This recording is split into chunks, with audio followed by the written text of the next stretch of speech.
Okay. Ratai sukasi, bet atrodo biški prikepę stabdžiai ir kažkas tokio. Nieko toli važiuoti nereikės, tai gal tik to. Keistas garsas, kai sukibai yra.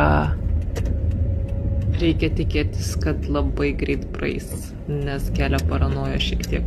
Kad tik datraukti tos 1 kilometrų. Biški pagazavus, tai netoks anksčiau garsas lyg ir buvo. Tas variklis ryškiai kažkaip kitaip skambėdavo, bet good luck dabar prisiminti, kaip tai buvo. Juk jeigu iš mano mašinos kažkas bėgtų arba ratas būtų užsikirtęs, kas nors papypintų.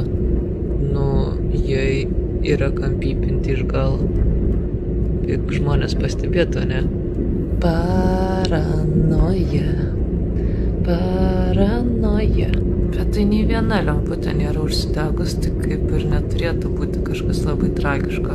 Juk degtų absoliučiai visas dashboardas, jeigu būtų labai prastai. Tepalų žymės iš galo nėra, žiežirbų lyg ir irgi, tai tą trauksim.